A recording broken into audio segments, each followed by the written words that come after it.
Read about the things that happen throughout the world. Don't believe in everything you see or hear. Read all about it. Read all about it. Listen to the world. Listen to the world.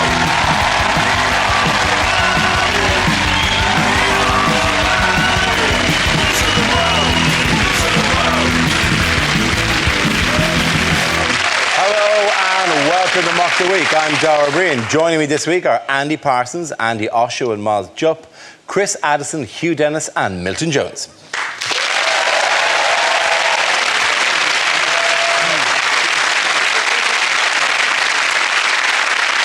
We start with a round called Headliners. Here's a picture of Defence Secretary Liam Fox and the Prime Minister on a recent trip. But what does FSRC stand for? Is it in fact the 4 words that describe the pair of them? Feckless, spineless, reckless, clueless.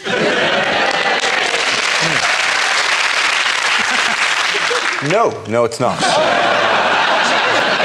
Is this Liam Fox's way of making Cameron forget the whole thing? Is it Fox slips Rohypnol into coffee? Is it Fiverr says the recession continues? Is it outside the window, frankly, Stevenage requires camouflage?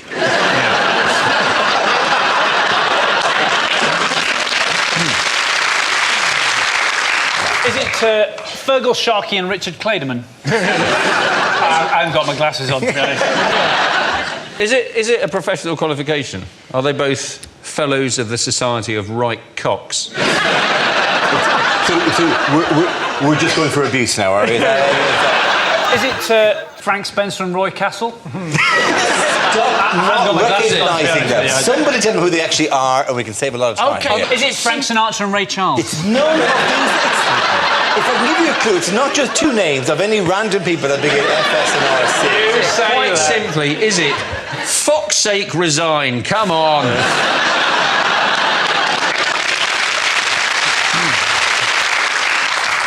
Is it Frank Sidebottom and Rita Cooley? It's not! 2 people. Facebook status, relationships complicated.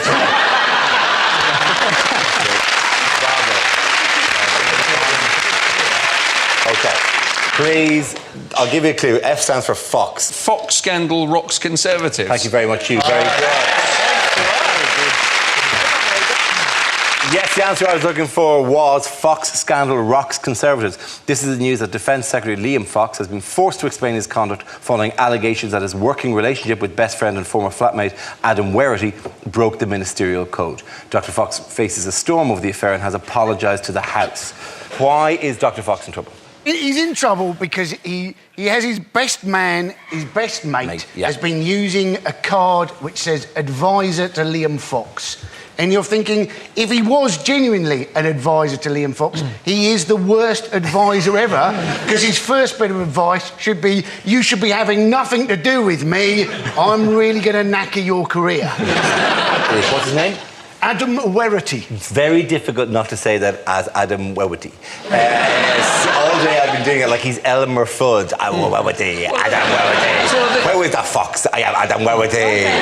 But he's been taking Werrity to meetings with him, and I suppose the worry is that will spread through government. I mean, imagine if David Cameron had a useless bloke that he took to meetings with him. Wouldn't it be great if all of this had come to light because someone would be going through Fox's bins?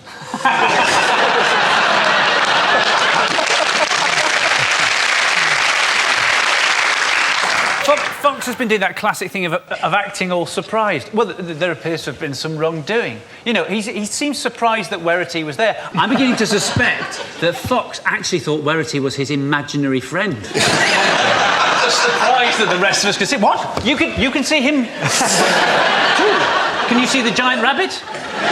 No, forget I mentioned it. How does he explain his presence at meetings? He's meeting like Sri Lankan trade delegations, and they're going, "Oh, hello, you're whatever." And who's he? Are they going, played by Mickey Rooney? They are.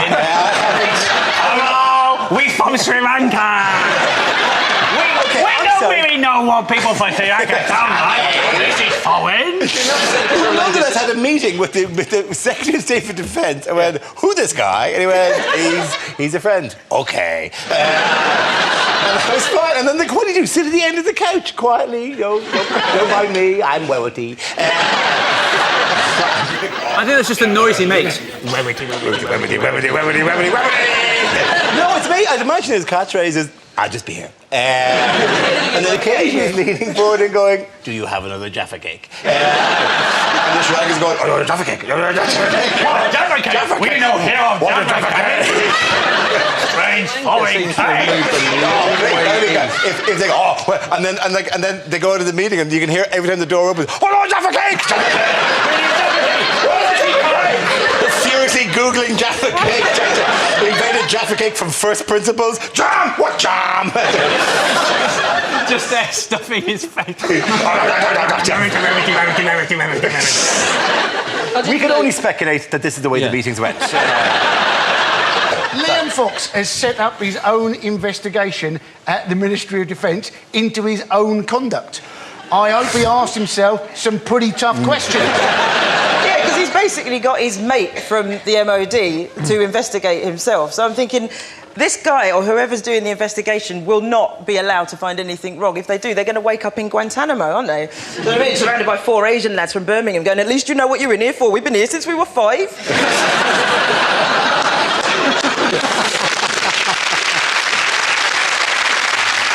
What kind of places was he there? Where was he meeting Adam Wewity? He met Adam Wewity in places like Dubai. Yes. And the people seem surprised that he may have, embarrassed Liam Fox, but he is Liam Fox's best man. That is what best men do. He's basically just extended the best man speech over a number of years. Liam Fox was lucky when he turned up at this meeting in Dubai that, in fact, he was fully clothed, not handcuffed to the desk, and that was covered in foam. Do you have any shaving foam? I don't have shaving foam. Jaffa cake and shaving foam. I think you just can't get rid of him. He's one of those friends that just comes along whether you want them or not. He was his best man. I bet he was there on the honeymoon with Liam Fox's wife thinking, I really can't do it without him in the room. Where is he? We'll carry on. All he's done is take a friend to work, and that's not actually a crime, is it, Mr. Truffles? What's that? Do you want to say hello to the boys and girls? No, I'm depressed. Do you know why...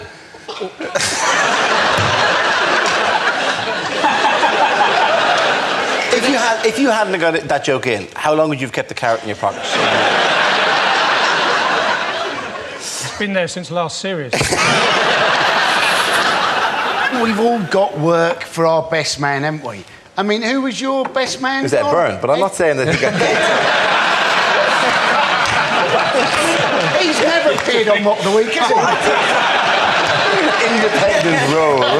He doesn't walk around as There comedian should be an friend, inquiry into this, Dara. I think we should get... What animal has caused tensions to rise within the Conservative Party recently? Is it a cat? It was a cat. Yes, it was a cat. This is the cat with its owner, Camilla Soria and Frank True. Any idea why May the cat was so important? Yes, basically, this was the whole idea that a judge had said he could only stay in the country because he owned a cat. He being Camilla Soria, the man on Turned out it was obviously a lie, and it's important that we shatter that myth. Otherwise, in fact, everybody coming into this country will be trying to buy a cat because, in fact, they can stay here. Yes, who told the lie? Theresa May. Theresa May, yes. We have, in fact, 10 million cats already in this country, and they kill 300 million creatures a year, including 55 million birds. They are evil bastards. Cats do show a level of commitment. When we had a cat when I was a kid, right? This cat ate a ball of nylon string. It was when it was about 3 years old, and the string unravelled in its stomach and came out in its poo, right? Which meant that whenever it pooed, it came out like a string of sausages. I was very young, but all I can remember every morning is my dad with a pair of scissors going... That's going to go on for months. I don't know, just lifted it. I'll just explain it. Camilo Soria is a Bolivian who fought deportation after committing a crime. He was up for deportation partially because he stole from Debenhams. And that's a bit unfair. You can't get more British than stealing and looting. What did he steal? What did he steal? He stole a porcelain cat. He did. One of those ones that could wave bye-bye to him. As he left at the airport. I used to farm cats, and let me tell you, their eggs don't taste nearly as chocolatey as they look.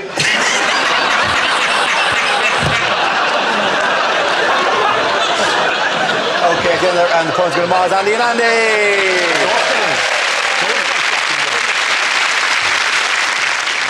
Now we play a round called Quantitative Teasing. This game involves Milton, Miles and Andy, so if you could make your way to the performance area, please. This round is our stand-up challenge. I launch the wheel of news, and wherever it chooses to stop, one of our performers must step forward and talk about that subject. The winner is whoever I think is the funniest. Okay, here we go. Let's spin the wheel. Television. Who wants to come in on television? I'll take that one. Andy. Very good. OK, so I'm getting a bit fed up with how much reality TV shows are on at the moment. Like, The Only Way is Essex really just did my noodle in. The fact that they won a BAFTA. I mean, that's what for? Best foreign language film? Do you know what I mean? Like, you can just imagine it. Oh, shut up, oh, shut up, oh, shut up, oh, shut up. And then underneath it just says, I'm incredulous at what you've just said. And then, you know, thank God now X Factor's moved away from the audition stages, torturing those poor people. You know, you watch them rock up in the early stages. Hello, what's your name? Gonorrhea! All right, lovely. And what's that you're wearing? Oh, it's a waistcoat I've knitted from my own pubes. All right, lovely. And the weird thing about X Factor is it's making bigger stars of the judges than the contestants. You know, I was watching Cheryl Cole on Piers Morgan's Life Stories, and I got really angry because I was listening to her talking about being in Africa and my fate with malaria. And I got so angry, and then I remembered malaria is a disease. It's not the name of another toilet attendant she's been kicking the shit out of. Yeah. All I say is this, look, if she likes hitting black people so much, maybe she should go out with Chris Brown, see how that works out for her. Thank you very much, Andy. Okay, let's spin the wheel again. Subject is hospitals. Who wants to come in on? Miles. Hospitals. I can understand why some people think that they're a good idea. I really dislike them. I think hospitals are terrifying places to be. I've had several general anaesthetics over the last year. I'm terrified of all of these things. I think hospitals, they are basically they are grey buildings full of people who are dead, about to be, overworked, stressed out, or asking for change for the car parking facilities. That's all they... I can't understand, therefore, why even now, even today, we have this thing where the idea that a nurse's uniform is considered sexy. Now, I've got no doubt whatsoever that lots and lots of nurses themselves, I should imagine some of them unbelievable creatures, but the idea... But the idea that the outfit itself is sexy. And yet, if you wander into a sex shop, either deliberately, or you might have some sort of job that involves touring. You've constantly got to go and ask directions in places. Still people are buying nurses' uniforms as a sexy outfit. What is sexy about a nurse's uniform? Surely a nurse's uniform that just screams hospital at you. Who's at home going, oh, I'll tell you what, darling, could you dress up as a nurse for me tonight? You dress up as a nurse. I want you to remind me of the time I had a length of my bowel removed. Would you do that for me? Would you? Go on, I'll tell you what, when you put that on, act like a naughty nurse. Go on, act like a naughty nurse. A naughty nurse is one that doesn't wash their hands. That smothers you with a pillow, having subtly encouraged you to alter your own will. Thank you very much, Miles. OK, that leaves us with Milton. Let's see what you've been after. Let's spin the wheel. It's travel. Away you go. Keep Britain tidy. Chop off Norfolk and Cornwall.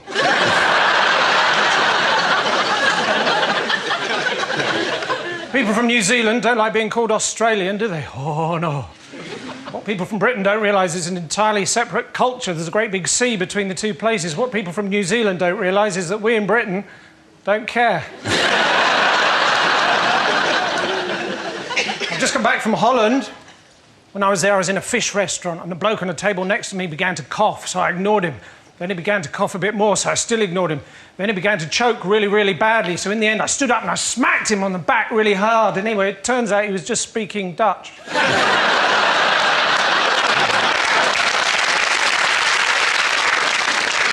That works with Welsh as well. You have to admire the Dutch, because what they've done, right, is legalise drugs, and now there are far fewer people in prison. I suppose the next step is to legalise murder. There'll be far, far fewer people in general.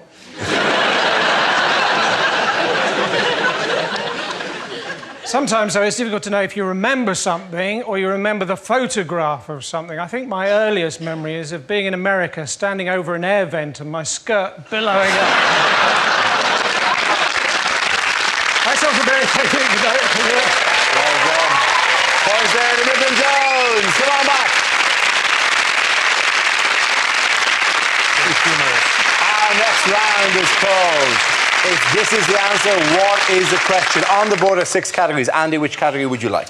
Sport, please. OK, your category is sport. The answer is booze, blondes and dwarves. What is the question? What is the worst Earth, Wind and Fire tribute act on the circuit? Is it what were the news of the world after stories about when they hacked Snow White's phone? Why did Gandalf go missing for so long in Lord of the Rings?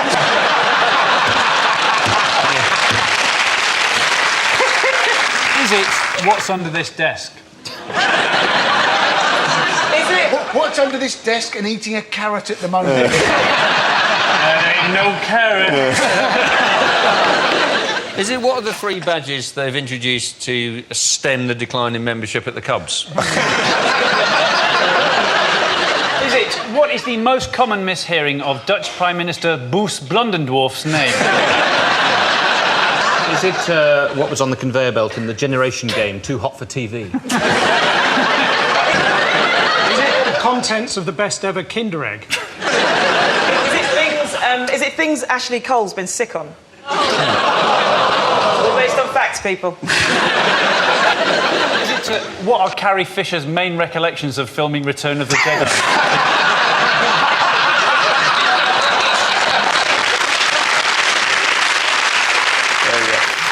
Is it name 3 reasons cited in the recent Cranky versus Cranky divorce case?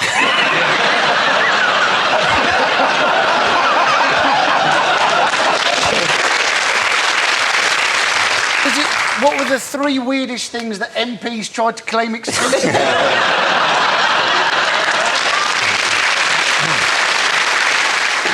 And you know the correct answer is? It's probably what have the England rugby team been involved with? That is something close like enough. That's that. absolutely fine.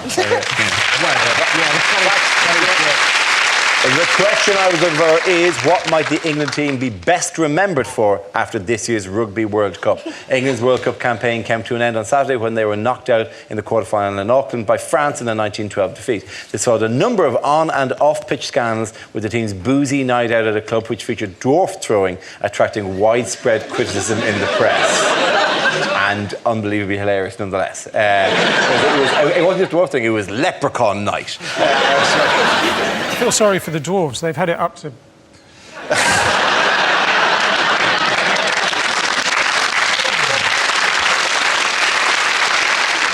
There were problems as well because one of them jumped off a ferry. Yeah, Manu Tuilagi. Tuilagi. Well, there's no end in there. If you want to... No, it's his pronunciation of it, actually. Oh, yeah, because you speak fluent Samoan. I speak... Sorry, hang on. Why would I need to speak fluent Samoan? He's English. Well, sure. He says he's English, but he's in fact Samoan. He just owns a cat.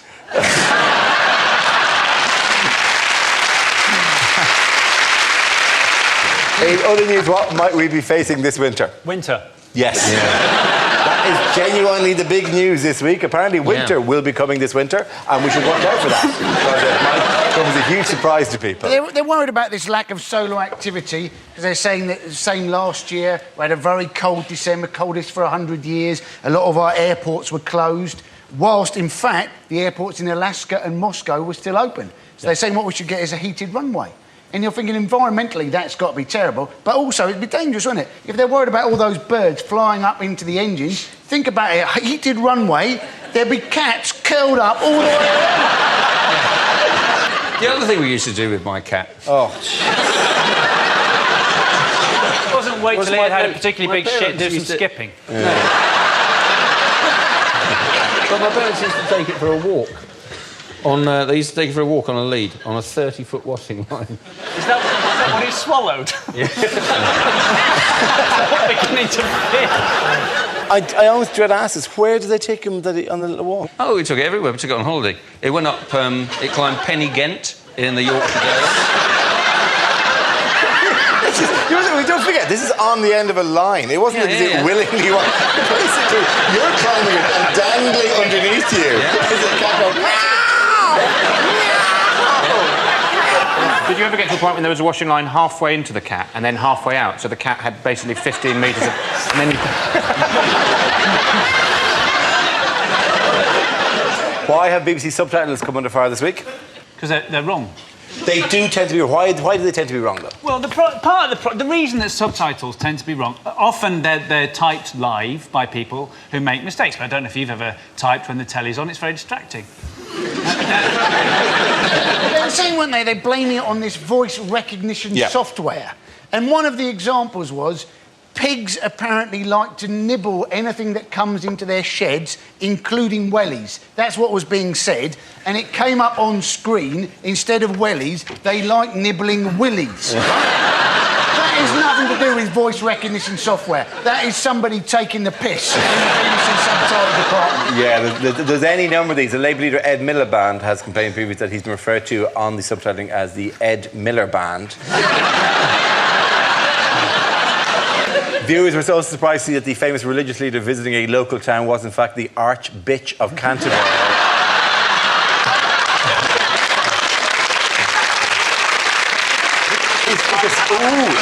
Call this a church? I don't think so. I saw that one come up. Yeah, instead of That would be crossing great. yourself. Yeah.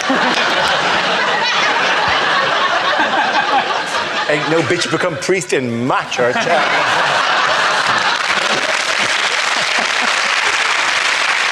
The most famous example was during the Queen Mother's funeral, when what should have read, "We'll now have a moment's silence for the Queen Mother," read, "We'll now have a moment's violence." I love the idea. Just get it out of your systems. Just hit whoever's nearby. Just that's all you get. One slap. One slap. That's all you get. It's what you would have won. Buff. They can always use the deaf subtitly people, the deaf signy people. You were doing that. I genuinely didn't know you were doing that. People who are now going deaf signy people in the corner. They're just doing that, aren't they? No, that's deaf for blur, essentially. I don't know if there's any version of the show that goes out late with signing. I have no idea. Maybe you can tell me. That'd be lovely.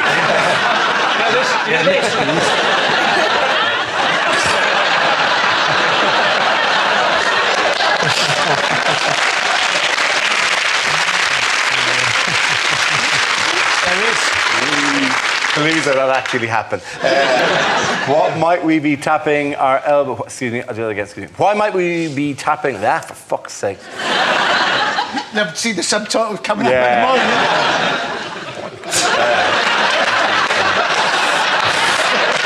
That's it. You and me are through. At the end of the points go to Miles, Andy and Andy. Now we come to scenes we'd like to see. So if everyone can make their way over to the performance area, please. I'll read out this week's topics and then we'll see what our panelists can come up with. Okay, here we go. The first subject is unlikely things to read in the Bible. And lo, they finally saw the sign that God had promised. You are now leaving Swindon.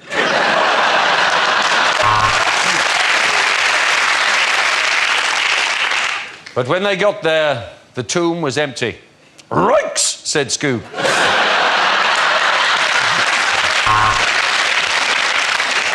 Sodom and Gomorrah, twinned with Tyne and Weir. And the children of Israel wandered round the desert for 40 years, until eventually Moses' wife said, "Are you going to ask for directions?"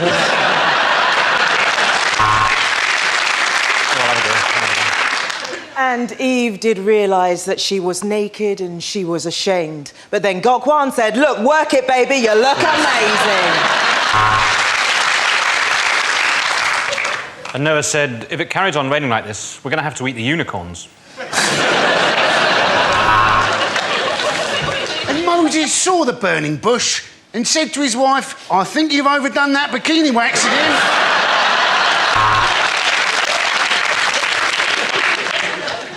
And David smote Goliath. He meant to smack him, but he was using predictive text.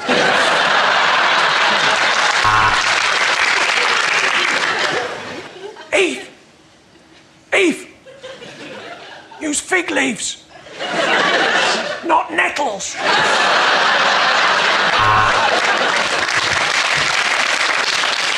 And the Lord said, shit, I've made a wasp.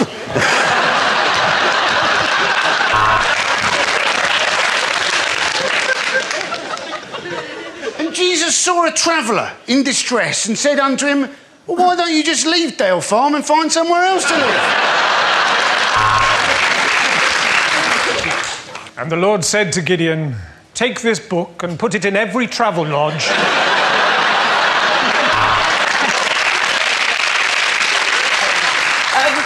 Listen, this is really awkward. I know there's a bit of a queue, but it's just that I'm not a really big fan of fish. Oh.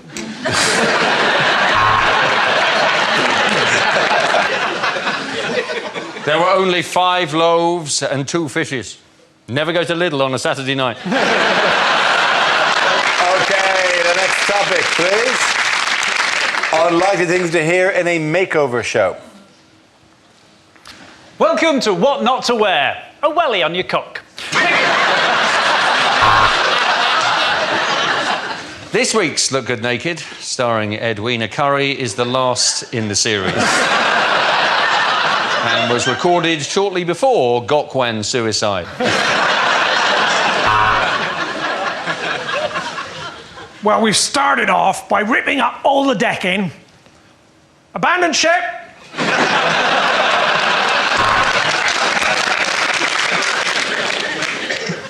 We are going to give you back all your confidence and your dignity as soon as we hoover the fat out of your arse.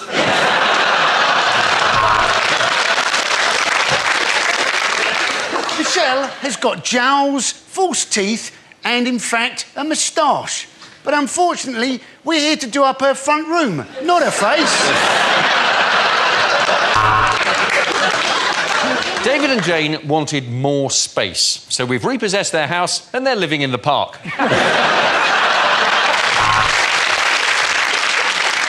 Well, we've pebble dashed, replastered and put new plumbing in downstairs, and now Anne Robinson is good as new. Welcome to 60-minute makeup. Oh, babe, actually, that's going to take a lot longer. If you want to feel better looking and increase your self-esteem, move to Leeds.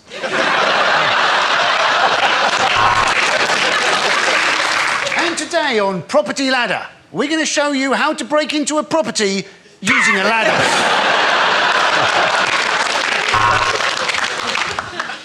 You're obviously very sensitive about your weight, and you shouldn't be. Do you mind if I call you lard arse?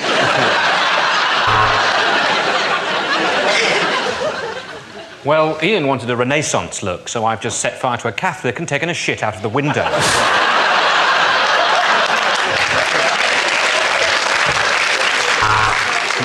Talking of decking, who wants to punch Nick Knowles in the face?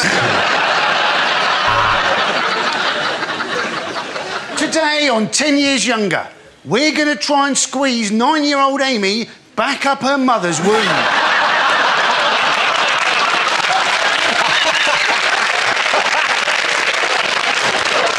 Okay, at the end of that round, the points go to Chris, Hugh and Milton.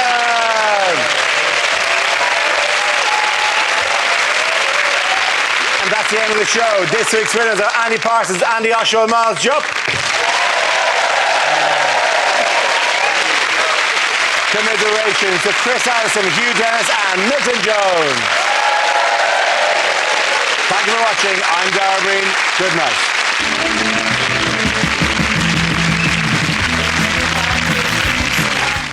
All the Well Good bits from Series 2. It's Lee Nelson's Well Good show over on BBC 3 now. And tomorrow night, a show filled with bright ideas. QI gets inventive at 10. Next, the first interview with an MP jailed over the expenses scandal and new questions for the Defence Secretary. in Newsnight.